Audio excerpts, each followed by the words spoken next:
Jesus Cristo, para sempre seja louvado. Irmãos e irmãs, eu pedi até desculpa para vocês, que eu estava fazendo uma pregação, e eu fiz a pregação, só que, perdão, fiz a pregação, botei para transportar para vocês e não deu certo. Mas vamos rezar que logo vou fazer de novo. Eu vou refazer aquela pregação para vocês, viu? Então, para que vocês não fiquem sem conteúdo, a liturgia diária. Leitura do livro do profeta Isaías. Naqueles dias, Ezequias foi acometido de uma doença mortal.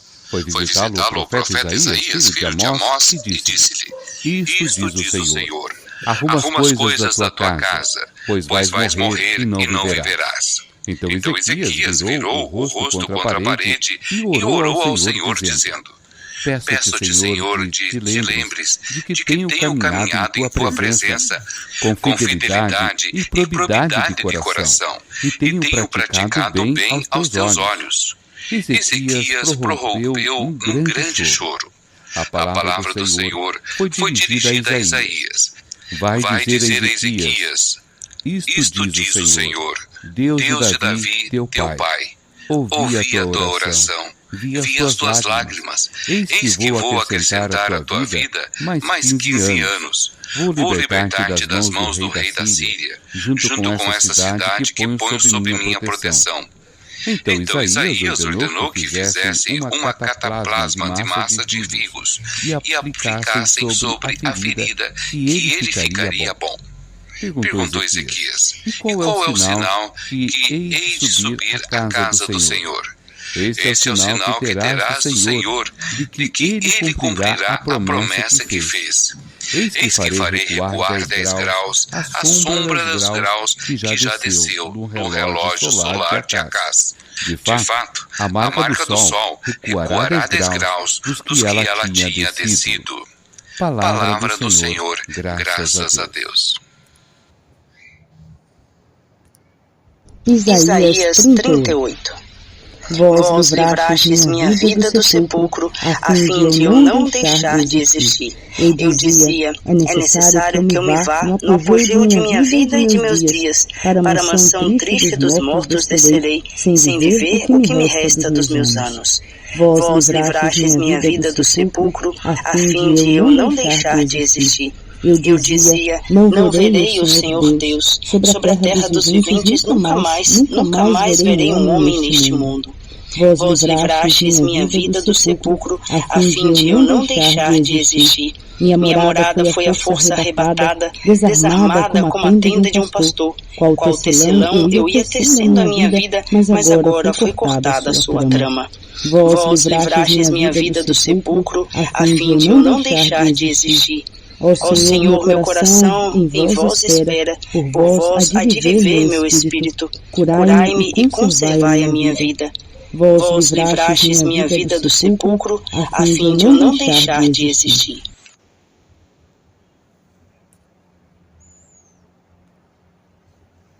Proclamação do Evangelho de Jesus Cristo, segundo Mateus. Glória a vós, Senhor. Naquele tempo, Jesus passou no meio de uma plantação num dia de sábado. Seus discípulos tinham fome e começaram a apanhar espigas para comer. Vendo isso, os fariseus disseram-lhe: Olha, os teus discípulos estão fazendo o que não é permitido fazer em dia de sábado. Jesus respondeu-lhes: Nunca lestes o que fez Davi, quando ele e seus companheiros sentiram fome? Como entrou na casa de Deus e todos comeram os pães da oferenda, que nem a ele nem aos seus companheiros era permitido comer, mas unicamente aos sacerdotes? Ou nunca lestes na lei que em dia de sábado no templo os sacerdotes violam o sábado sem contrair culpa alguma? Ora, eu vos digo, aqui está quem é maior do que o templo. Se tivesses compreendido o que significa quero a misericórdia e não o sacrifício, não terias condenado os inocentes. De fato, o Filho do Homem é Senhor do sábado. Palavra da salvação. Glória a vós, Senhor.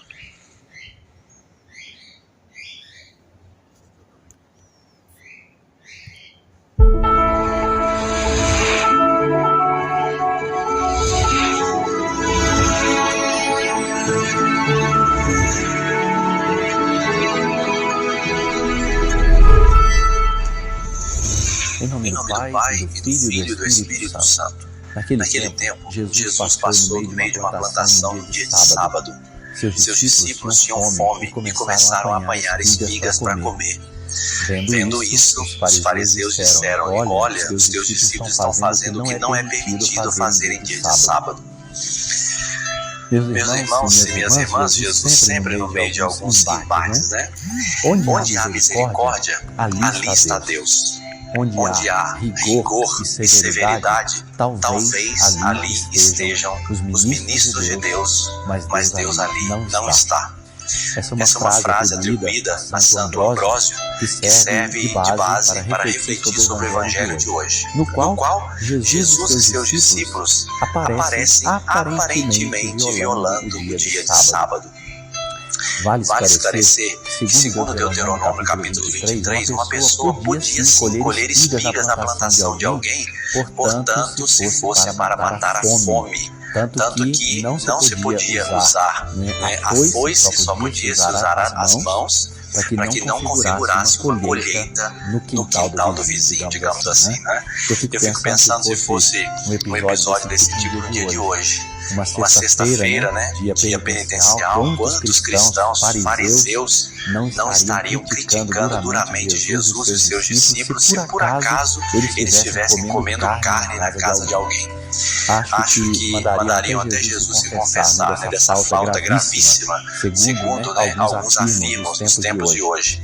Aquela incapacidade de relacionar o ser humano com o seu Criador antes de colocá-lo preso, né, nos ditames da lei, que se repete ainda nos tempos de hoje. Eu dei o exemplo da sexta-feira como um dia penitencial, porque quantas pessoas, né, que eu atendo, tomadas muitas vezes de escrúpulos e desconhecimento da doutrina e das leis da igreja, se veem atormentadas, né, por acusação de estarem no inferno por causa do dia penitencial. Só para lembrar que as sextas-feiras elas são dias penitenciais estabelecidos pelo Código de Direito Canônico, exceto quando elas coincidem com uma solenidade. Nesse dia, diz o Código, observe-se a abstinência de carne ou de outro alimento.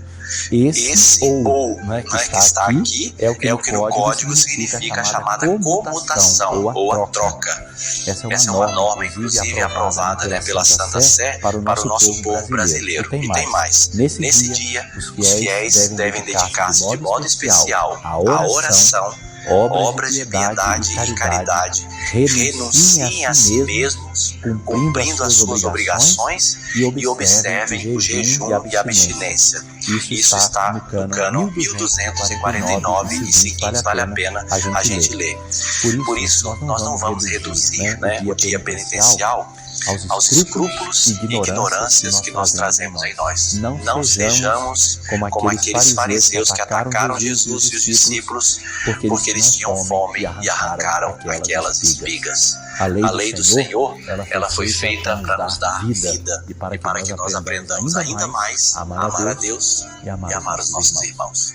Sobre todos nós desça a bênção do Deus Todo-Poderoso, Pai e Filho e Espírito Santo. Amém. Se você gostou do canal, deixa o seu like, se inscreva no canal e ative o sininho para saber mais.